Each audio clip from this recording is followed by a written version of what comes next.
Bueno, continuamos esta noche en A Dos Voces. Estaba chequeando el Twitter, la verdad que si es el verdadero Federico Pinedo, bastante desubicado. Dice, Pinedo Federico en la fiesta de fin de año de PRO, en el momento en que hay una cierta tensión social en la ciudad de Buenos Aires, ¿no? Vamos a chequearla, la información esa. No, pero ese habitualmente es el que utiliza Federico Pinedo en el Twitter, que aparte lo utiliza mucho, ¿no? Sería bueno poder comunicarnos con él y que no cuente que él está en la fiestita, entonces.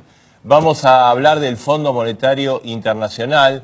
Después de que Argentina le pagó el 2006, es la primera misión que llega, ya llegó hoy, comienza en el día de mañana. ¿Qué hay atrás de esto? ¿Hay una actitud del gobierno de dar marcha atrás en su política? ¿Es solo una misión técnica? ¿Está todo bien?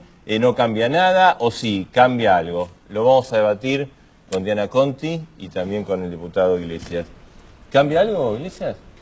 ¿Qué hay atrás de esto? A mí me parece que el gobierno se maneja permanentemente con consignas. Lo hizo en el 2005.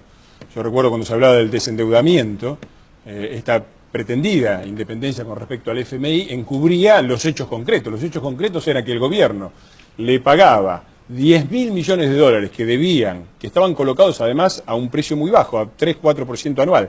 10.000 millones de dólares le pagaba al FMI por adelantado, en dólares y sin quita, mientras defaulteaba el resto de la deuda, que eran básicamente la de los jubilados de todo el país y de los propios jubilados argentinos que a través de las FJP también tenían bonos. O sea, defaultearon a los más débiles.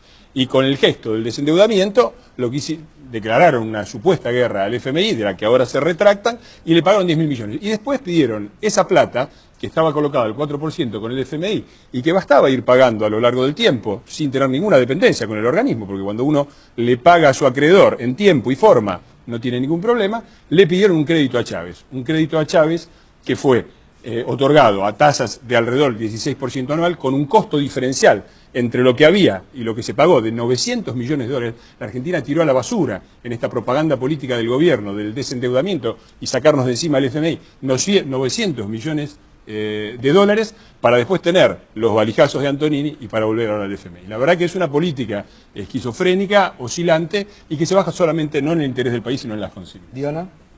Bueno, no, quienes sueñen que esta visita del Fondo Monetario puede ser un cambio en aquella decisión estratégica que fue el desendeudamiento de deuda contraída por otros gobiernos, no por el gobierno kirchnerista, ni lo sueñan. Las políticas del Fondo Monetario seguramente hoy siguen siendo las mismas, el ajuste, que no haya debate salarial ni paritarias, para nada.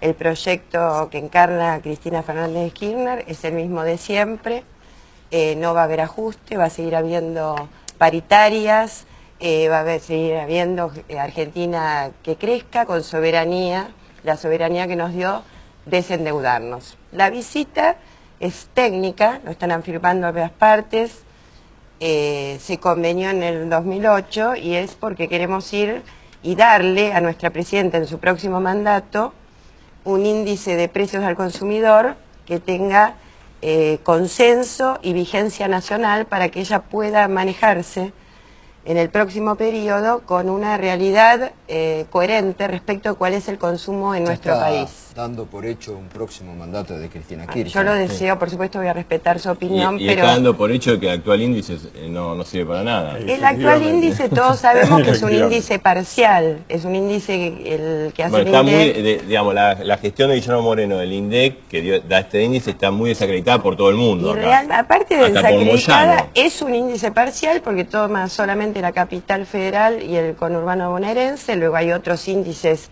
en las otras jurisdicciones y es verdad que toma una canasta con punto de referencia en el mercado central y sabemos que nosotros no vamos todos a comprar al mercado central. Por lo tanto, creemos que es el momento para trabajar no solo con el Fondo Monetario y su experticia, sino también con la CEPAL, con las universidades y llegar a trabajar en la confección de un índice de carácter nacional que le sirva a la Argentina para seguir creciendo y a quienes gobiernan para hacerlo mejor. Es curioso porque este es el informe de las universidades, se lo voy a alcanzar a la diputada que evidentemente no lo leyó. La Universidad de Buenos Aires dice lo mismo que decía la oposición con respecto al INDEC y no le hicieron ningún caso, archivaron el informe y se fueron al FMI. Y ahora vienen a admitir efectivamente lo que decía la oposición, cuando decían que éramos apocalípticos, decíamos mentiras y no sé cuántas cosas más, el índice mentía. Yo me permito recordarle a la diputada que la deuda contraída, que no era de este gobierno, la contrajo el Partido Justicialista en los años 90, con Kirchner, gobernador de la provincia de Santa Cruz, y sin una palabra crítica con respecto a la convertibilidad. Pero me gustaría a mí focalizar en el tema del INDEC, porque me gustaría decir por qué es esto. Porque atrás de todo esto está una imposición que el kirchnerismo ha hecho en la política argentina, que es decir, después de Jaime me parece que ya queda claro cuál es el nivel de corrupción en este gobierno. Entonces, ¿qué dice el kirchnerismo? El kirchnerismo dice, robamos, pero distribuimos. Entonces, el INDEC, la manipulación del INDEC tuvo este objetivo. Yo no sé si me siguen, si se llega a ver esto con claridad. Este es el gráfico de la inflación durante este gobierno. Las líneas, estas en color, son las inflaciones provinciales, y esta negra es la inflación nacional dada por el INDEC.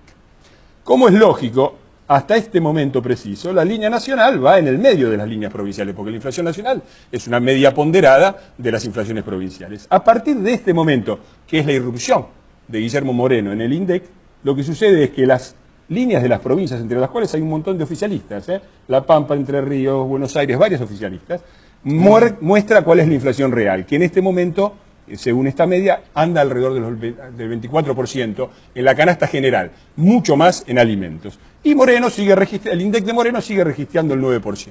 ¿Por qué hacen esto? ¿Qué se hace para subvaluar el problema social?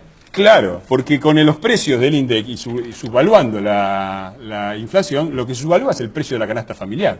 Cuando uno ajusta la canasta familiar por el precio del INDEC de Moreno, aparece esta disminución de la pobreza. El gobierno dice, esta es la pobreza, y así disminuyó hasta el INDEC y siguió disminuyendo.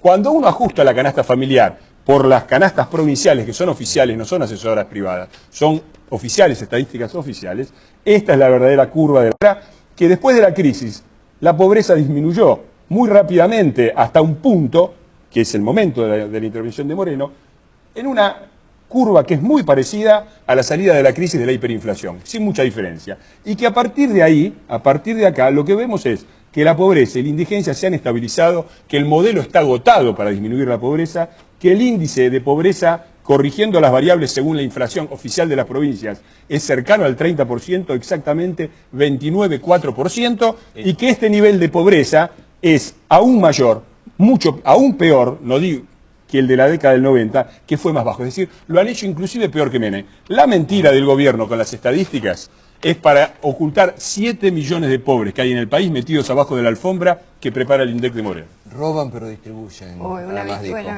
Las agresividades a las que estamos acostumbrados de parte de quien pronuncia ese tipo de frases, estamos llegando a fin de año, no es mi intención contestar, que se haga cargo de lo que dice. Y a lo mejor también alguna vez le van a empezar a... Tiene que tener cuidado con cuando le digan a él dónde robó él. Pero bueno, no importa, ¿no es cierto? Eso es muy fuerte. Vamos a jugar vóley, cuando quiera jugamos vóley. Entonces, una denuncia, yo lo que quiero, no voy a hacer ninguna denuncia, está prescripto. ¿Pero por qué? ¿Lo está acusando? Le estoy diciendo lo que se entendió. A mí lo que me interesa en punto al tema por el cual fui ¿Pero invitada... está acusado de que él robó? Es que se dice, como él habla por lo que se dice. No es lo que se dice. Lo que eso es una investigación de una jueza sobre el caso Jaime. No es lo que se dice, están ahí todos los emails. Diputada, si tiene alguna prueba, presente una denuncia. No tiene nada que ver con la inflación. Pero yo no tengo ninguna denuncia en mi vida por haber robado nada. En mi vida tuve una denuncia penal. Usted, mejor que mire su propio currículum. Me gustaría que la opinión pública lo que tiene que registrar, y yo creo que lo tenemos que registrar todos, es primero que el índice de precios del consumidor no mide, no tiene que ver con lo que es la inflación. Segundo, que me parece no veo que hay suba de precios y en general cuando se habla de inflación se quiere utilizar terror para los argentinos porque la experiencia argentina tuvo momentos de hiperinflación. Sin embargo, ¿cómo se está desarrollando la vida en la Argentina? Donde no hay retractación del consumo, donde no hay conflictos sindicales groseros por la puja salarial, lo hay con la tercerización, lo hubo, pero no hay conflictos sindicales groseros. Cuando el consumo sigue fluidamente y cuando podemos mantener un dólar como lo hacemos, no nos está hablando de ninguna espiral inflacionaria. Yo creo que un buen patriota no tiene que asustar a la población con situaciones que fueron monstruosas. ¿Que están tapando la pobreza? Pero un gobierno nacional y popular, incluso un gobierno peronista, yo que no soy del Partido Justicialista, va a luchar siempre por la igualdad, por la libertad, pero por la igualdad. Por lo tanto, luchar contra la pobreza... Bueno, pero Menem hizo un acuerdo con la UCD y yo no me voy a hacer cargo, y yo repudio el gobierno menemista y repudio el neoliberalismo que representaron la década de los 90, no sé qué coherencia ideológica tienen otras personas, que la verdad que la coherencia ideológica no tiene que ver con el título del partido que uno se pone o en qué bloque está jugando. Entonces yo creo que este es un gobierno que tiende a redistribuir la riqueza y que cuando se habla de inflación, y esto me preocupa de quien hace política, el poder económico, el tema de la inflación, muy astutamente se lo tira la culpa a los políticos y con eso se estabiliza. Por eso me parece grave que quienes hacen práctica del ejercicio político tomen el guante y se degrade a sí mismo.